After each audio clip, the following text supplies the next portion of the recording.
para empezar, doctor, ¿por qué los delitos de corrupción de funcionarios? ¿Por qué se ha interesado tanto? Porque fíjense, los actos de corrupción, ustedes lo saben mejor que yo, pues, ¿qué es un acto de corrupción? Es el uso doloso de las funciones o del patrimonio del Estado, fíjense, para beneficio personal. ¿De quién? Del funcionario o servidor público, de su familia y de sus allegados.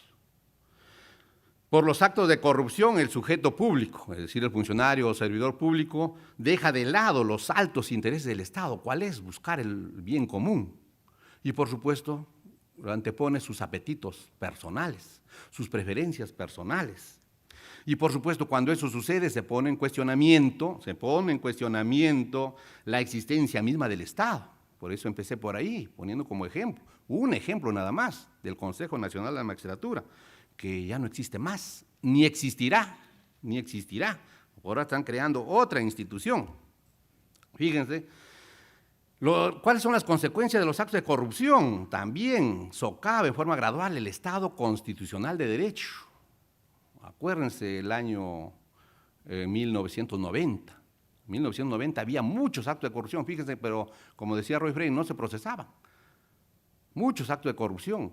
Y por ahí aparece el caudillo, por ahí apareció el expresidente, que ya he dicho no va a decir su nombre, y por supuesto con el nombre de que va a luchar contra los actos de corrupción, cerró el Congreso, cerró el Poder Judicial, fíjense. Y por supuesto el pueblo quiere que se luche contra la corrupción, quiere que no haya corrupción. Y no solamente en el año 90, esto en el 2017, 2018, ahora lo seguimos evidenciando, que la población, fíjense, cuando le convocan contra la corrupción, sale a marchar, porque no quiere que haya actos de corrupción. Y por supuesto ustedes dirán, bueno, ahí viene el caudillo y cierra el Congreso, cierran las instituciones y con eso se acaba la corrupción. Es peor. Fíjense, ese gobierno, por supuesto, y a raíz de ese gobierno renunció el expresidente en el extranjero y se descubrieron miles de actos de corrupción. Y eso sí hay que agradecerle que propició que le demos importancia a estos delitos. Fíjense. Provoca también una grave indiferencia de la ciudadanía hacia las instituciones públicas. Por supuesto, fíjense, eso se lo estamos viendo ahora. Que cierren el Congreso, reclaman. Que cierren el Poder Judicial. Nos tienen a todos los jueces que somos corruptos. Fíjense. ¿Eso qué significa? Que se impone pues una política de indiferencia, de no querer las instituciones públicas que por supuesto deben funcionar, porque no hay otra forma de que exista un Estado democrático de derecho. Pone en peligro la sostenibilidad del modelo económico del Estado, por supuesto, los actos de corrupción ahora descubiertos que ha cometido la empresa Odebrecht, la empresa transnacional Odebrecht, fíjense, ha puesto en jaque al modelo económico del Estado, porque como hay mucho dinero sucio, como luego vamos a ver, ahí se materializa el delito de lavado de activos, y por supuesto el delito de lavado de activos lesiona en forma flagrante el sistema económico del país. Y por supuesto, y luego también vamos a volver a lo mismo, que la corrupción genera pobreza económica. Por supuesto, si se llevan 35 millones de dólares el funcionario servidor público, ya no hay dinero para atender las necesidades básicas de la población más necesitada del Perú. Pero lo más terrible es que genera pobreza ética, ya nadie cree en las instituciones, todo se compra, todo se vende, por supuesto. Contra eso tenemos que estar en contra los hombres y mujeres de derecho. Fíjense, para reflexionar, los estados que toleran y justifican los actos de corrupción pública y privada, por supuesto, aquí vamos a hablar sobre la corrupción pública, pero también la corrupción privada, y felizmente se ha tipificado también la corrupción privada. Fíjense, no lo sancionan, si los estados no sancionan los actos de corrupción, son éticamente inviables, Fíjense, y aquí vamos a ver, cómo es que los actos de corrupción, y esto está de moda, todo el mundo lo viene diciendo, los más entendidos en actos de corrupción, desde los especialistas de las Naciones Unidas, vienen hablando que los actos de corrupción afectan, lesionan los derechos humanos de las poblaciones más vulnerables de los países. Fíjense, los delitos de corrupción afectan directamente los derechos humanos de las personas. Por supuesto. Oiga, doctor, ¿cómo? Al robarle el funcionario público, al Estado su patrimonio, el Estado, por supuesto, no puede atender las necesidades básicas de la población. No puede poner postas médicas y, por supuesto, la gente se muere por una mínima enfermedad. No puede hacer carreteras para acercar a los pueblos. No puede hacer servicios de alcantarillado o agua y desagüe. Fíjense. Oye, ¿y por qué? ¿Cómo que no puede hacer? Y por supuesto la población más necesitada reclama, sale en marcha del Estado, que le pongan agua y desagüe. Y por supuesto el Estado responde que no hay dinero. Por supuesto, ¿qué dinero va a haber? Si por ahí alguno ya se lo llevó. 35 millones, 20 millones de dólares. Estoy hablando de casos que están siendo objeto de investigación.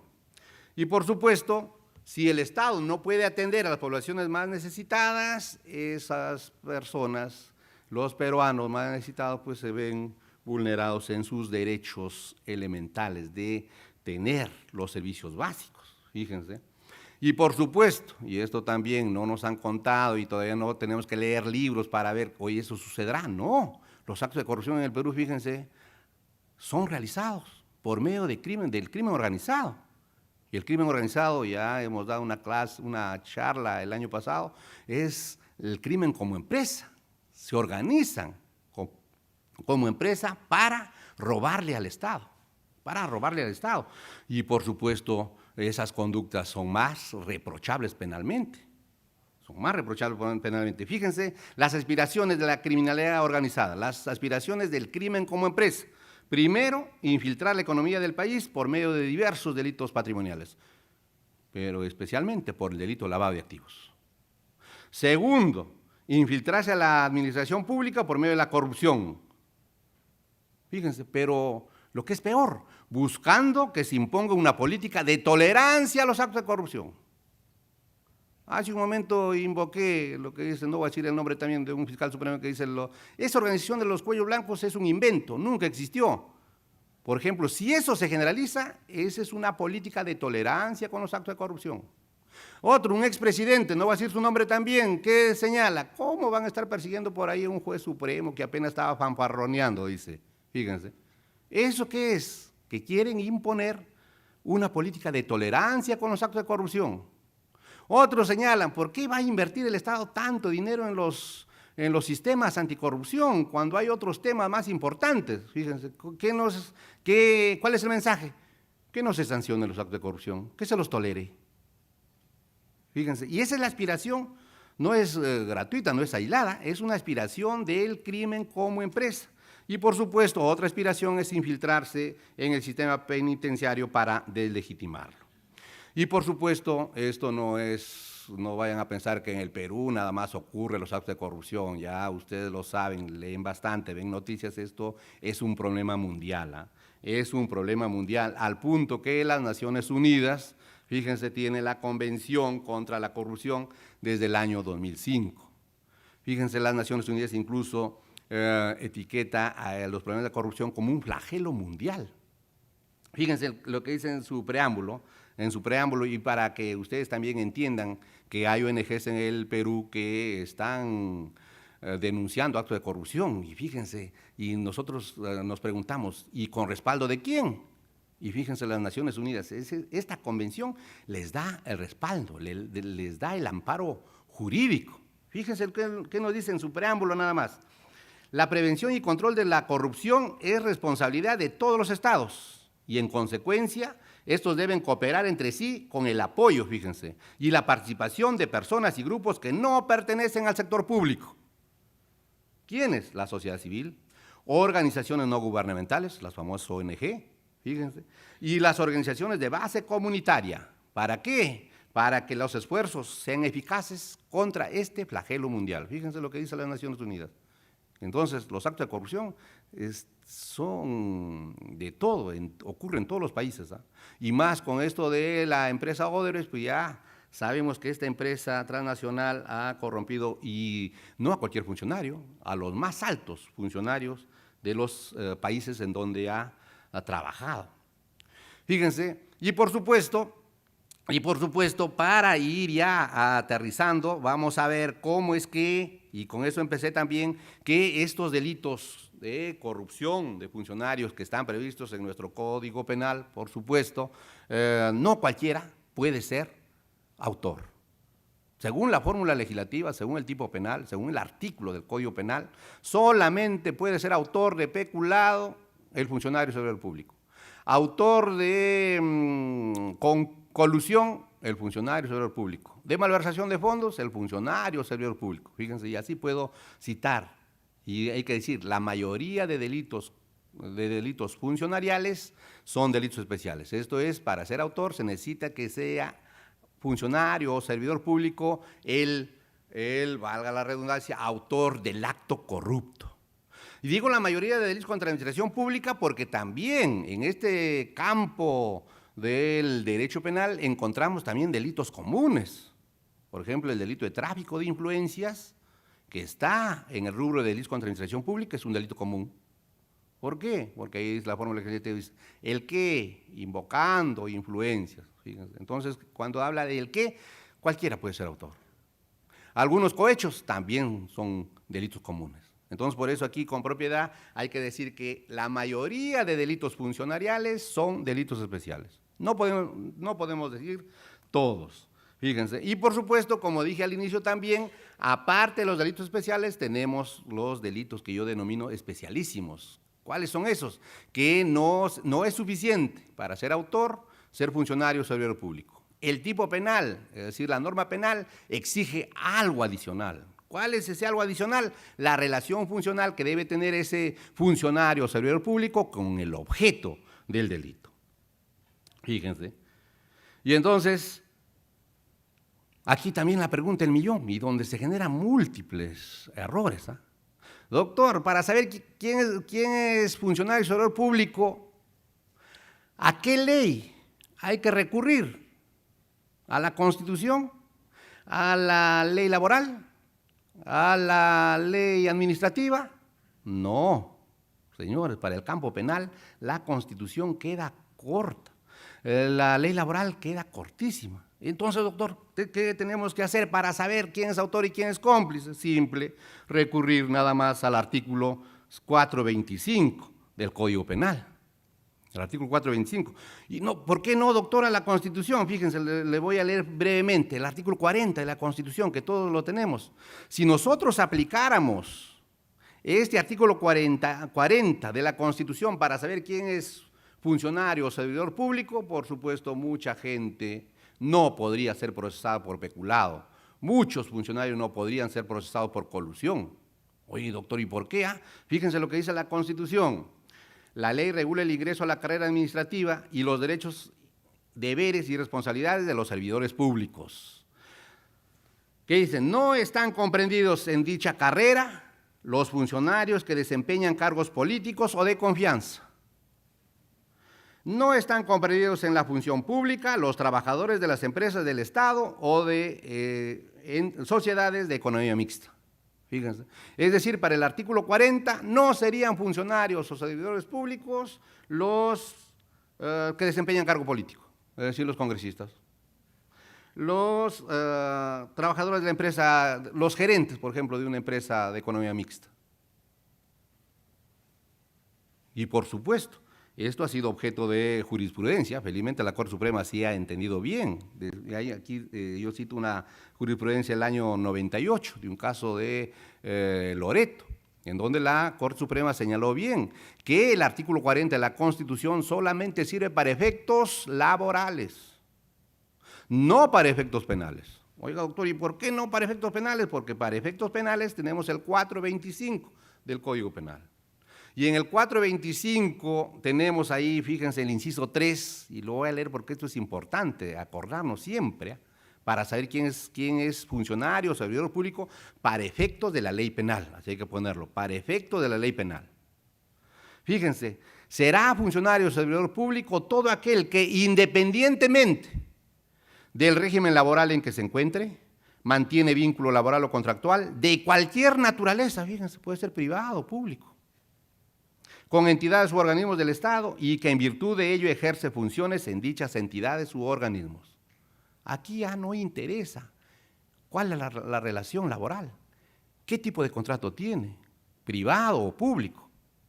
No, basta que se verifique que trabaja al interior de una institución pública y recibe por supuesto su remuneración por medio del Banco de la Nación o por Multired para inferir que es funcionario servidor público. Fíjense. Y por supuesto, otra pregunta el millón y donde hay muchas confusiones. ¿Desde cuándo un ciudadano peruano es funcionario o servidor público para la ley penal? ¿Será desde que juramenta? ¿Será desde que recibe el cargo o asume el cargo? No, señores.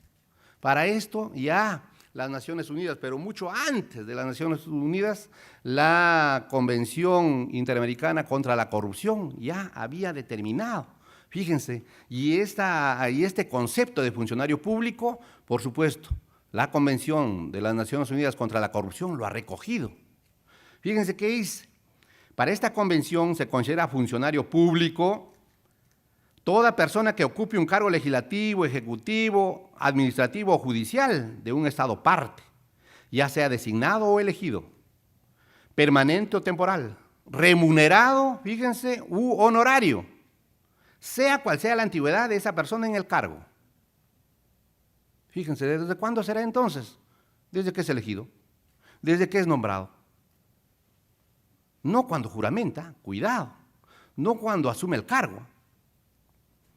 Y por supuesto, este concepto amplio no es que solamente las Naciones Unidas lo prescribe, también tenemos la Convención Interamericana contra la Corrupción, firmada, suscrita por el Perú en el año 1997, que tiene ese concepto amplio de funcionario público.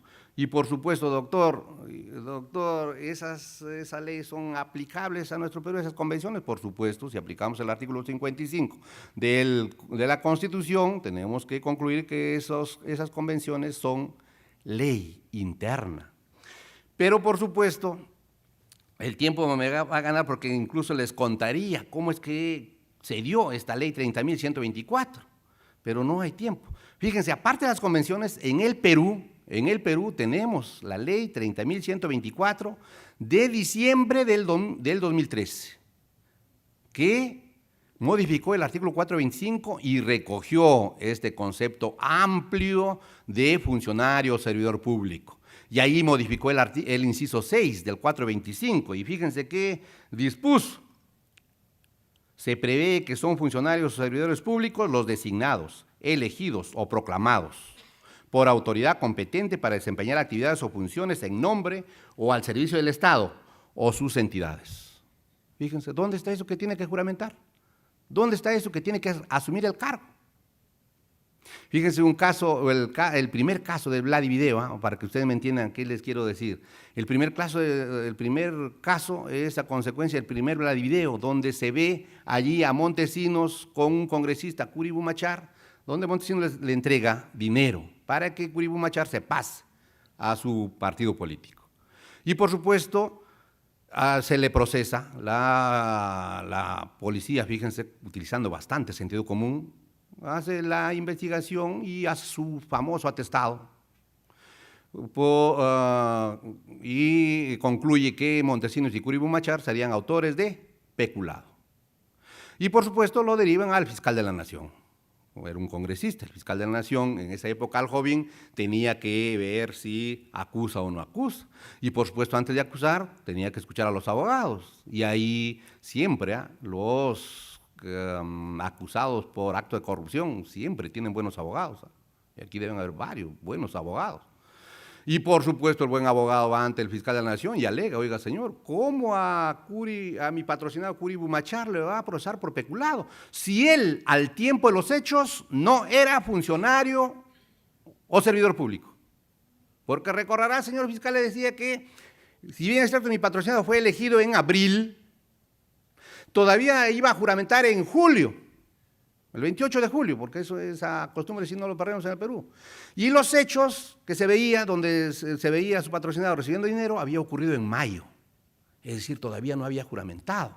Y entonces el buen abogado le alega pues ante el fiscal de la Nación diciendo que su patrocinado todavía no era funcionario o servidor público porque no había juramentado, no había asumido el cargo. ¿Qué creen que hizo el ex fiscal de la Nación? Archivó el caso. Archivó, efectivamente, aplicando el artículo 40 de la Constitución. Este señor todavía no ha juramentado, no ha asumido el cargo, por lo tanto es imposible que haya cometido el delito de peculado. Y fíjense, como Dios es grande, siempre yo recuerdo con mis alumnos, en el año 2000, porque estos hechos ocurrieron en el año 2000 el expresidente de la República se va al extranjero y renuncia. Y por supuesto se elige nueva fiscal de la Nación. Y por supuesto la población, fíjense, los medios de comunicación seguían insistiendo, como Curi Bumachar, que se ve en el video recibiendo dinero, incluso el aceptado que sí ha recibido el dinero, va a quedar sin sanción, va a quedar en la impunidad. Y por supuesto los medios de comunicación decían, ya todo está arreglado, ya este Perú, estos fiscales nadie lo cambia. ¿No? Y por supuesto, cuando se nombra la nueva fiscal de la Nación, la doctora Nelly Calderón Navarro, lo primero que hizo es nombrar a un buen asesor jurídico. Y por supuesto la tarea de ese asesor jurídico era determinar si Curi Bumachar, al tiempo que cometió los hechos, ya era funcionario servidor público.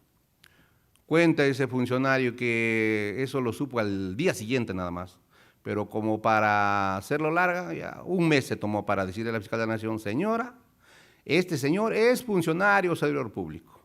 Y por supuesto la doctora Nelly Calderón habrá abierto los ojos y ha dicho, ¿y por qué? Ah, sencillo, por la Convención Interamericana contra la Corrupción, firmada en 1997 por el Perú, que recogía el concepto amplio de funcionario servidor público, es decir, donde decía, es funcionario servidor público, como acabamos de repasar, desde que es elegido, desde que es designado.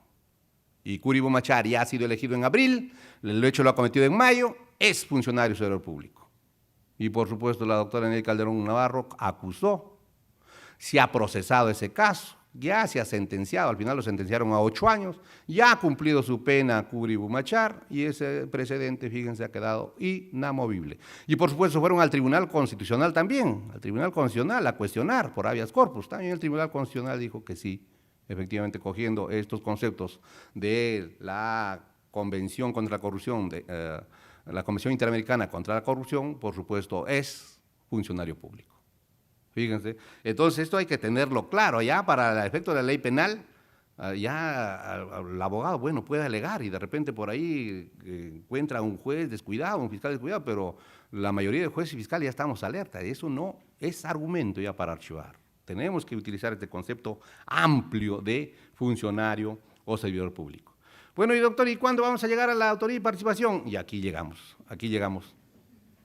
Fíjense, entonces, aquí, fíjense, en nuestro Código Penal, ustedes van y repasan autoría y participación y encontramos solamente 3 artículos, el artículo 23, 24 y 25, que regula la autoría y participación. Y por supuesto, ustedes leen y van a los libros de Derecho Penal, parte general sobre autoría y participación, y van y leen que está de moda o es una teoría de bastante actualidad, la famosa teoría del dominio del hecho.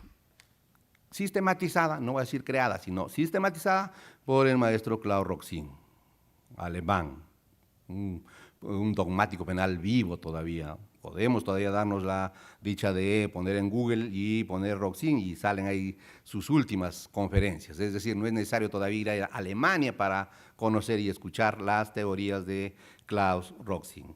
Y fíjense, según esta teoría del dominio del hecho, que sirve, y eso sí nos sirve una barbaridad a los jueces, fiscales y abogados para saber quién es autor y quién es cómplice, pero solamente para los delitos comunes.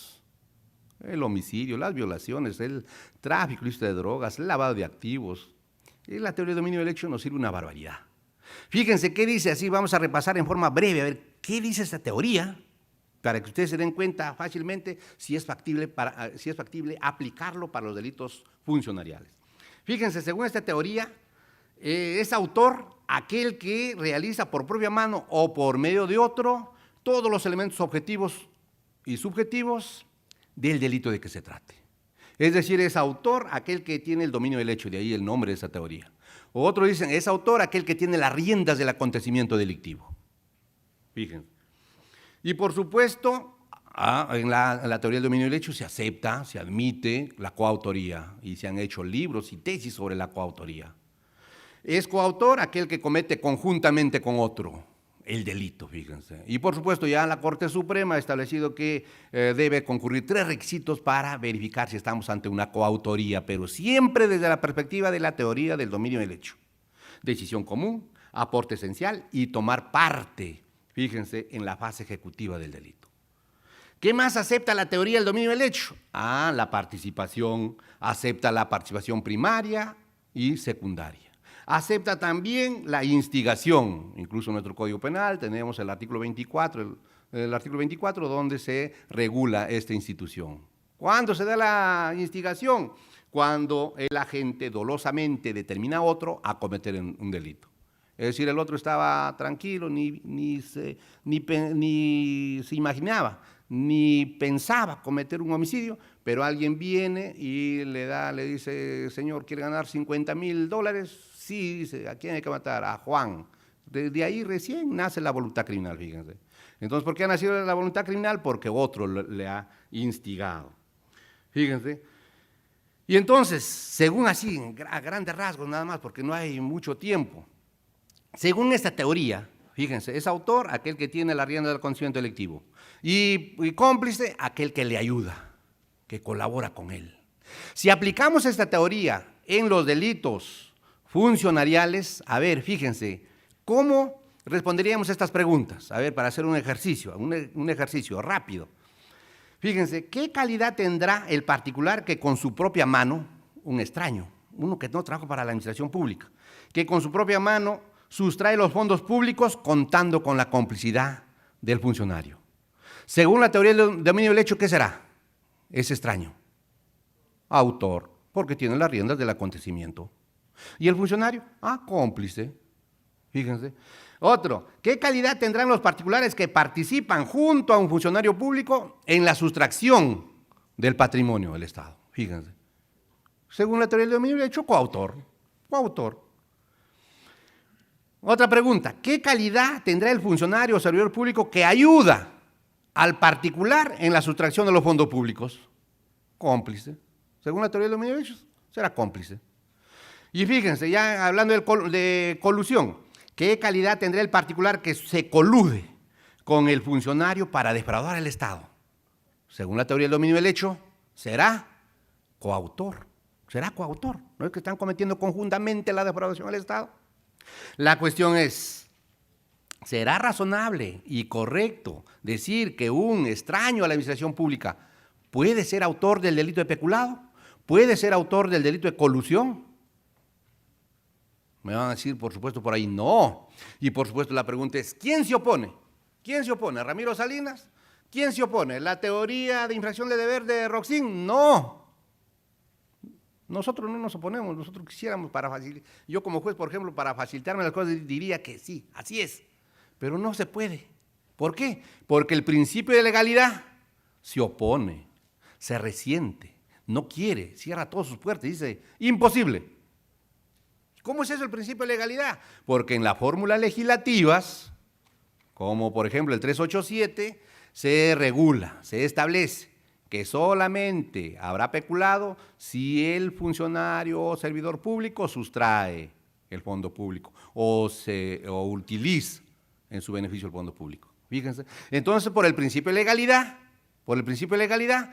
un extraño que viene y se lleva el fondo público con ayuda del funcionario, no puede ser autor.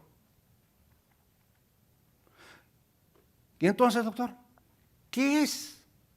Y entonces, por supuesto, la conclusión es que la teoría del dominio del hecho no sirve, no es que lo diga yo, ya esto es mayoritario, no sirve para saber quién es autor y quién es cómplice en los delitos funcionariales, en la mayoría de delitos funcionariales que tienen la calidad, como ya dije, de especiales y otros de especialísimos.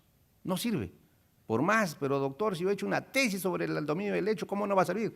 No sirve, lamentablemente. ¿Por qué? Porque el principio de legalidad, que sustenta, ustedes saben mejor que yo, al derecho penal, no lo permite, no lo quiere.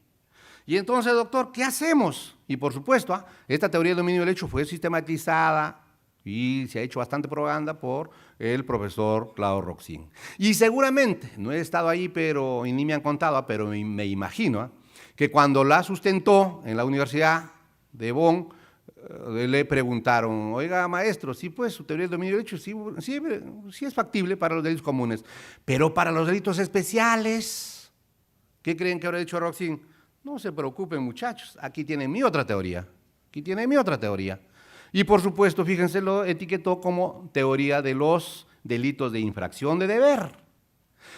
Y fíjense, las dos teorías fueron sistematizadas al mismo tiempo por Claudio Roxin en 1963 y todavía en un libro, este libro está traducido al español, y yo lo recomendaría leerlo. Autoría y dominio del hecho en el derecho penal, de 1963. Allí hay un gran capítulo de la teoría del dominio del hecho y por supuesto, sabiendo el maestro que lo iban a cuestionar, iban a decir que no sirve para los delitos funcionariales, hay otro capítulo sobre la teoría de infracción de deber. Y fíjense, ustedes dirán, ¿y esa teoría es muy difícil? No, sino que los dogmáticos lo hacen difícil, lo hacen difícil. Es sencilla. Fíjense, ¿qué dice esta teoría? Pero desde la perspectiva de Roxin, no de Jacobs, porque Jacobs también tiene su teoría de delitos de infracción de deber, pero con otro contenido. Es otra perspectiva.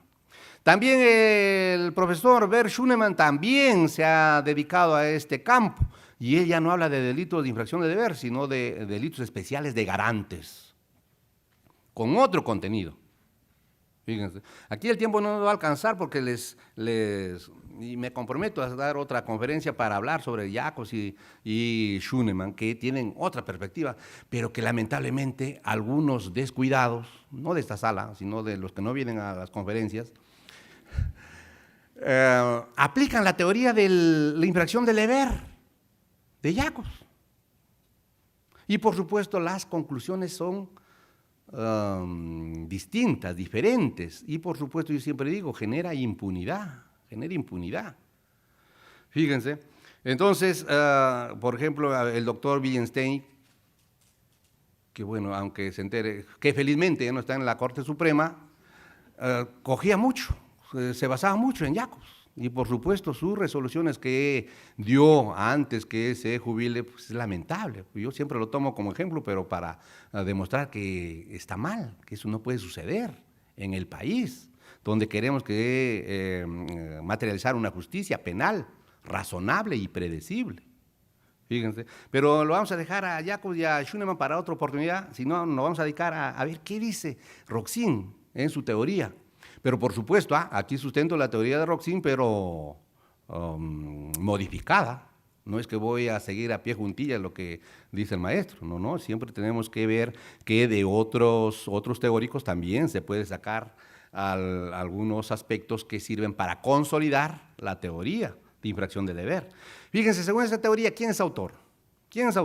Autor es aquel que comete el delito de que se trate, por ejemplo, el delito de peculado, el delito de colusión, infringiendo un deber especial de carácter penal. Esto de carácter penal, por ejemplo, ya se ha superado, porque al inicio Roxin decía un deber de carácter extrapenal. Eso felizmente ha sido modificado, incluso el mismo Roxin lo ha cambiado. Es el deber de carácter penal. Y por supuesto, y partícipe o cómplice es aquel que también participa en la comisión del delito. Pero fíjense, no es autor, ¿por qué? Porque no tiene el deber especial de carácter penal. Oiga, autor, ¿y por qué no tiene el deber especial de carácter penal? Porque no trabaja para el Estado. O también en los delitos especialísimos, trabajando para el Estado, no tienen la relación funcional que exige el tipo penal, que exige la fórmula legislativa. Entonces, fíjense, autor es aquel que participa en la comisión del delito infringiendo un deber especial de carácter penal. Y cómplice, aquel que también participa en la comisión del delito, pero sin infringir deber especial alguno. Oiga, doctor, ¿y por qué no infringe deber especial alguno? Porque no lo tiene.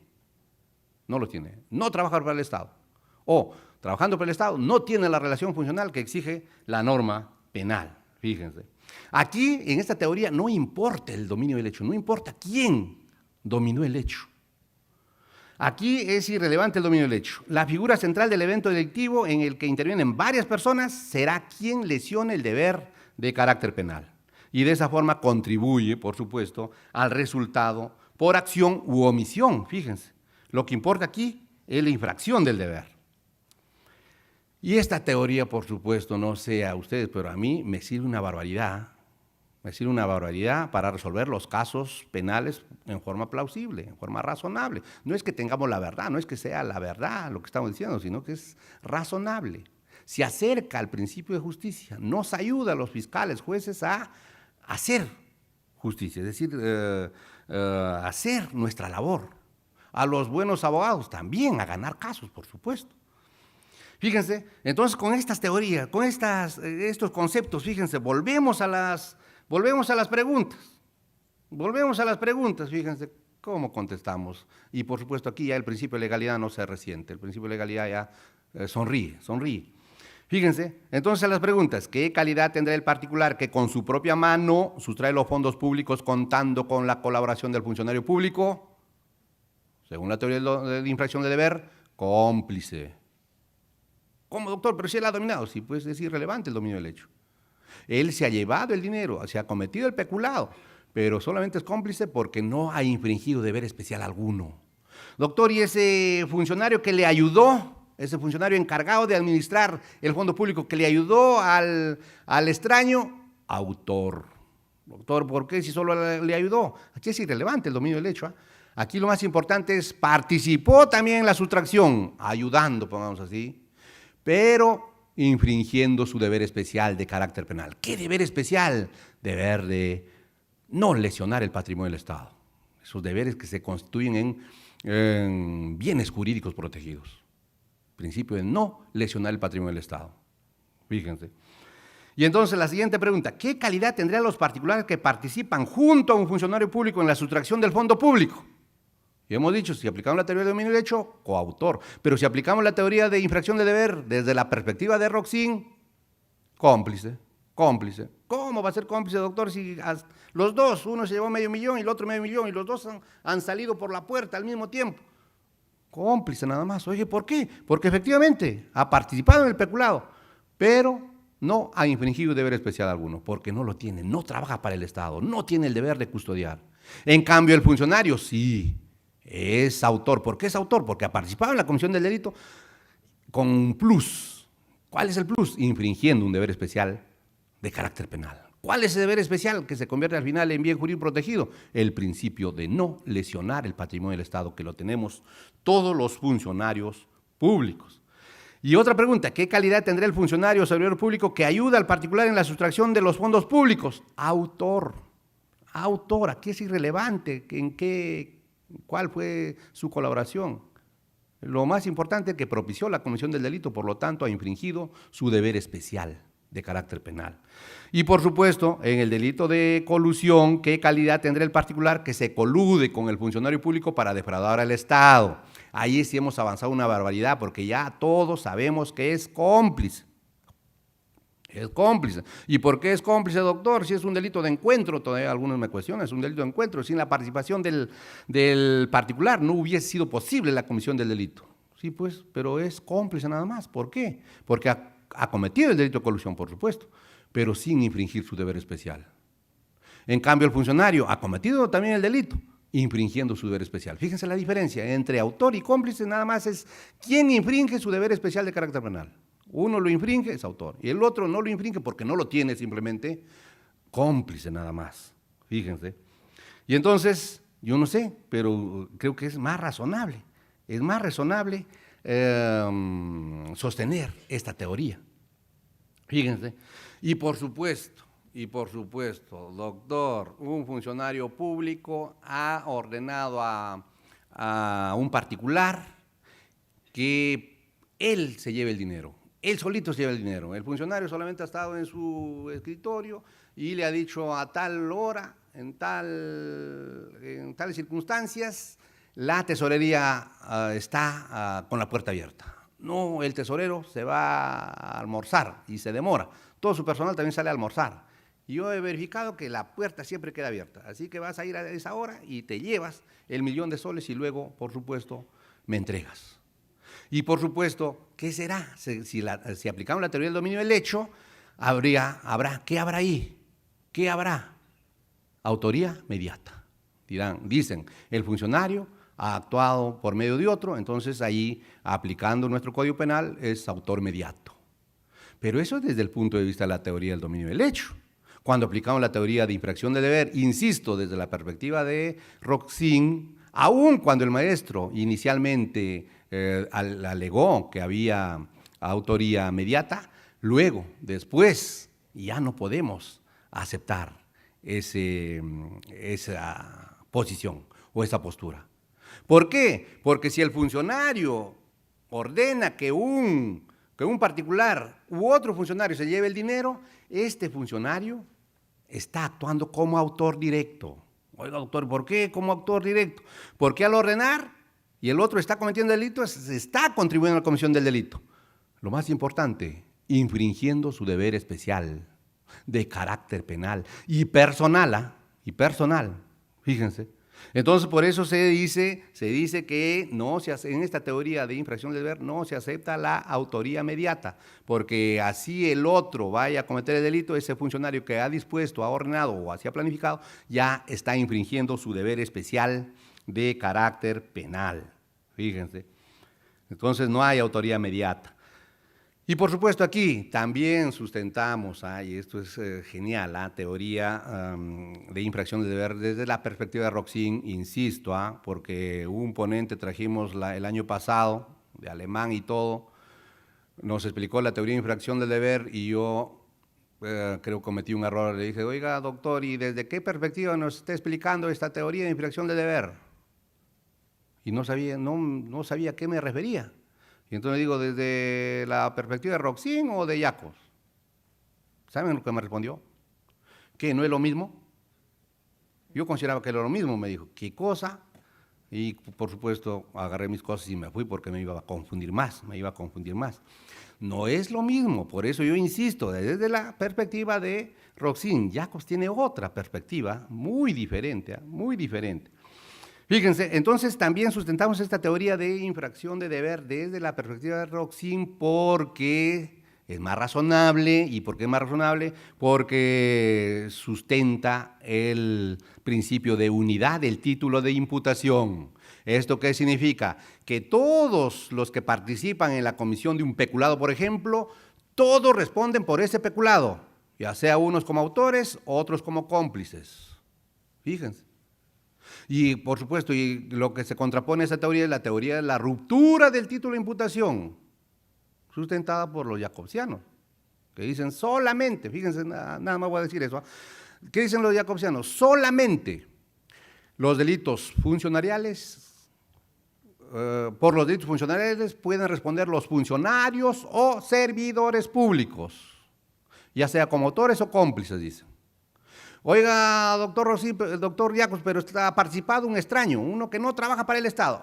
Ese señor no puede responder por ese delito. A ese señor habrá que atribuirle un delito paralelo. Por ejemplo, si se ha cometido un peculado y él ha participado en ese peculado, en la sustracción, habrá que verificar en el Código Penal a ver qué delito común le podemos atribuir a ese particular. Ahí, por supuesto, por ahí encontramos apropiación ilícita, o por ahí encontramos hurto de dinero. Fíjense. Entonces, rompe el título de imputación y con los problemas que eso genera. Felizmente, y eso ha sido una discusión permanente en la dogmática y en la jurisprudencia. Felizmente ya esta discusión, fíjense, recién hace 2 años, el 2017 terminó, aun cuando algunos se oponen, no quieren entender. Por el decreto legislativo 1351 de enero del 2007 se modificó el artículo 25 del Código Penal y fíjense en la última parte que ha dispuesto en forma textual. El cómplice siempre responde referencia al hecho punible cometido por el autor, aunque los elementos especiales que fundamentan la penalidad del tipo legal no concurran en él. ¿Qué nos está diciendo? La unidad del título de imputación. Los cómplices, así no tengan la calidad de funcionarios, servidores públicos, sean extraños, pero que han participado en la comisión del delito de peculado, el delito de colusión, el delito de malversación de fondos, responden por ese delito, pero claro, como cómplices. Cómplices, y muchos seguro estarán preguntando, ¿cómplice primario o cómplice secundario? Nada, señor, esa diferencia tampoco se hace. Pero esta teoría de la unidad del título de imputación, fíjense, no es nada nueva. En la jurisprudencia de la Corte Suprema, incluso encontramos el Acuerdo Plenario 2 del 2011, firmado por el doctor Willenstein, Es decir, que es sustentable la unidad del título de imputación, pero ya del 2011 a años después, parece que se olvidó o sus asesores no le advirtieron, no sé qué pasó ahí. Fíjense, pero aparte del acuerdo plenario del 2011, fíjense qué decía este acuerdo plenario, y es doctrina legal vinculante. Y ahí podemos entrar en la discusión, doctor, pero los acuerdos plenarios no vinculan, son vinculantes. Desde que son emitidos por la Corte Suprema, tenemos que seguirlo, los jueces de las otras instancias. Los fiscales también, si quieren ganar casos, por supuesto, pero si quieren perder, se pueden apartar, no hay problema. Fíjense, porque el juez siempre va a aplicar esta doctrina legal vinculante. ¿Y eso por qué, doctor? ¿Y por qué solamente porque lo emite la Corte Suprema? Por el principio de autoridad, Ya Manuel Atienza, yo siempre invoco a Manuel Atienza, dice, por el principio de autoridad, lo que diga el Supremo, claro, él habla de España, lo que diga el Supremo, los demás jueces tienen que seguirlo. Lo que diga el Supremo, eso es derecho penal en España, y yo lo digo en el Perú. Lo que diga la Corte Suprema es derecho penal.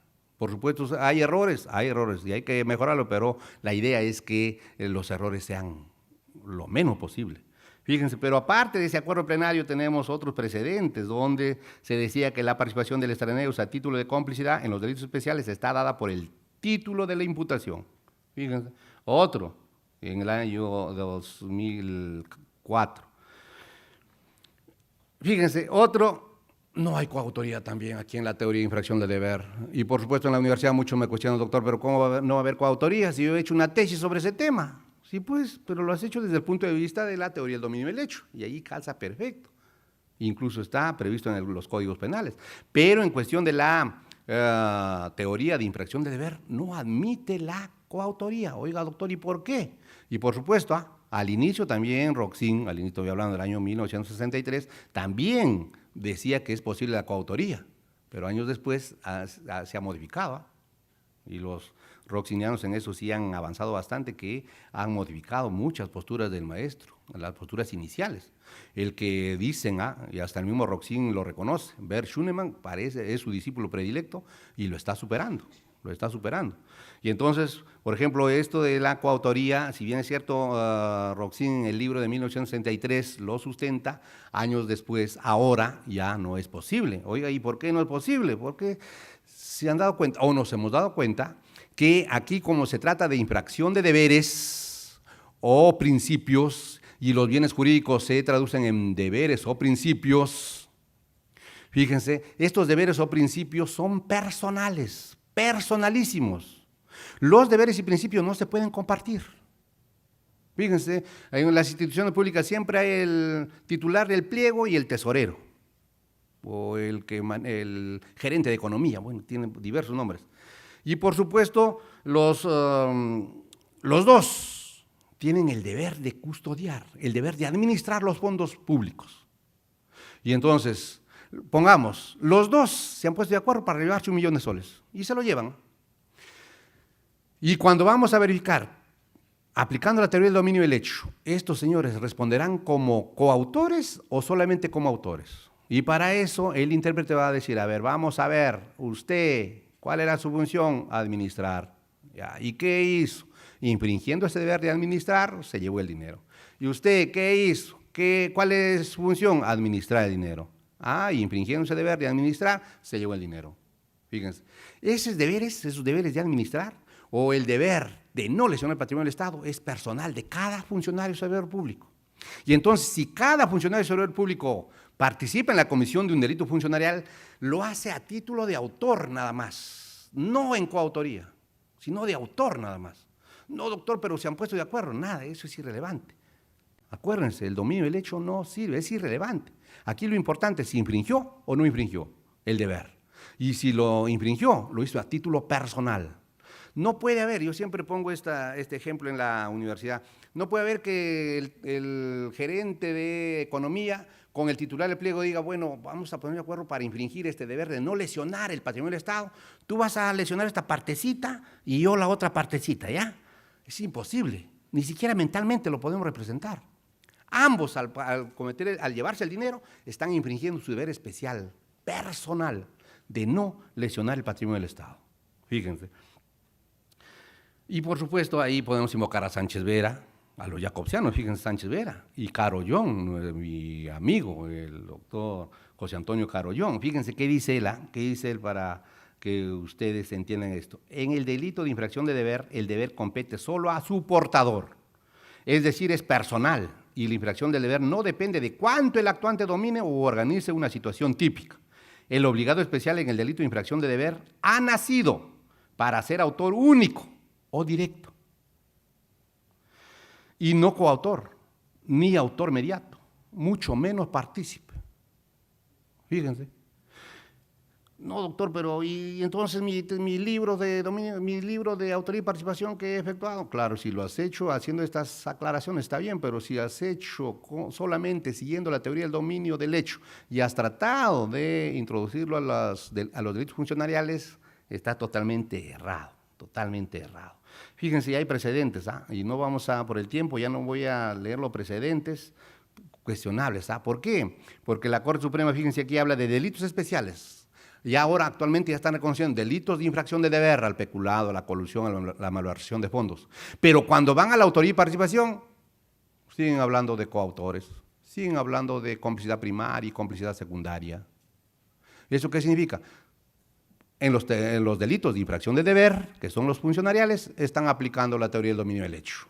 Mal, eso se tiene que corregir, Y por supuesto, y eso es explicable por el hecho de que recién llevamos 18 años en la interpretación de estos delitos. De aquí un par de años, unos 5 años más, creo que vamos a consolidar, es decir, aplicar la teoría de infracción de deber con todas sus consecuencias. No, pero doctor, no me gusta, ¿no? Entonces, solamente pues aplicará la teoría del dominio del hecho. No hablarás de delitos de infracción de deber, sino hablarás de delitos de dominio o delitos comunes, lo cual es contraproducente, por supuesto. Y por supuesto también, doctor, y la complicidad primaria y secundaria, complicidad única. Fíjense la diferencia entre complicidad primaria y secundaria, y yo siempre lo digo así, es hija de la teoría del dominio del hecho. Ahí nació. Y ahí se explica muy bien. ¿Por qué? Porque ahí responde cuál es el aporte del cómplice. Y claro, si el aporte es fundamental, se dice es cómplice primario. Si el aporte es tangencial o excepcional, es cómplice secundario. Fíjense. Todo lo que participa en la comisión del delito junto al que lesiona el deber especial son simplemente cómplices. ¿Por qué? Porque no podemos, el fiscal, difícil, menos los jueces podemos decir, oye, este cómplice le ayudó bastante a infringir su deber de no lesionar el patrimonio del Estado. No podemos decir, le ayudó nada más y el funcionario infringió su deber especial. Y punto. No, doctor, pero hay uno que se llevó 1 millón de soles y el otro le ayudó nada más en 100 soles. Ese que le llevó 1 millón será cómplice primario y el que le ayudó a llevar 100 soles, cómplice secundario. No, pues, no. Y ahí es un error que cometemos mucha gente por el hecho de que no sabemos identificar bien cuál es el bien jurídico protegido en los delitos funcionariales. En el delito de peculado, por supuesto. Ya les he adelantado, pero siempre en los auditorios yo hago esa pregunta, ¿cuál es el bien jurídico protegido en el delito de peculado? Me responden, así como los alumnos de kinder responden todos, el patrimonio del Estado. Falso, no es el patrimonio del Estado. No, doctor, pero lo dice el doctor Fidel Rojas Vargas, Manuel Abanto, Carollón, sí, pues lo dicen, pero ahí están en un error. No es el patrimonio del Estado. Oiga, doctor, ¿y por qué no? Fíjense, 2 razones. Primero, porque el delito de peculado no está en el rubro de delitos patrimoniales, o sí, de repente yo tengo otro código, estará al lado del robo, del hurto, estará al lado de la estafa, no, ahí no está. Está, fíjense, en un título que dice delitos contra la administración pública, Entonces el hombre y mujer de derecho debe decir, no es el patrimonio del Estado, aquí hay algo más, aquí hay algo más, estos autores me están tratando de sorprender. Y por supuesto te vas a los delitos contra la administración pública y vas a los libros y verificas, bueno, a los buenos libros verificas cuál será el bien jurídico protegido en el delito de peculado, por decir uno, y encuentras ahí hay dos bienes jurídicos, el general, que es el normal y recto funcionamiento de la administración pública, y el especial, ya incluso la Corte Suprema lo ha señalado en un acuerdo plenario, y cada rato lo repite, pero de vez en cuando por ahí sale algún otro que dice es el patrimonio, pero siempre lo ha dicho, el principio de no lesionar el patrimonio del Estado. Fíjense. Y doctor, ¿y en el delito de colusión será el patrimonio, será el contrato? No. En el delito de colusión, ustedes van a la Ley General de Contrataciones y ahí encuentran en el título preliminar 3 principios, el principio de transparencia, el principio de imparcialidad y lo más importante, el principio de trato justo al postor. Cuando un funcionario se colude con un empresario, por supuesto, lesiona esos principios. El principio de imparcialidad lo lesiona. ¿Por qué? Porque como ya se coludió con uno, a los otros los deja de lado. Ya se parcializa con este y a los otros los trata mal. Trato justo al usuario, no le da toda la información, le oculta. ¿Y por qué? Porque ya está coludido con uno. Fíjense. ¿Entienden? Entonces, por eso yo señalo, y con esto voy terminando, que los bienes jurídicos en los delitos funcionariales se representan en deberes o principios. En cambio, en los delitos comunes, el bien jurídico protegido siempre se representa en derechos. Por ejemplo, en homicidio, derecho a la vida. En el robo, derecho al patrimonio. En la usurpación, derecho a la posesión, derecho a la propiedad. Doctor, en el delito de tráfico ilícito de drogas, el derecho a la salud pública. Fíjense, los delitos comunes en derechos. Y en los delitos especiales, especialmente en estos funcionariales, el bien jurídico siempre se representa en deberes o principios. Con esto, colegas, doy por terminada mi participación y será hasta otra oportunidad. Muchas gracias.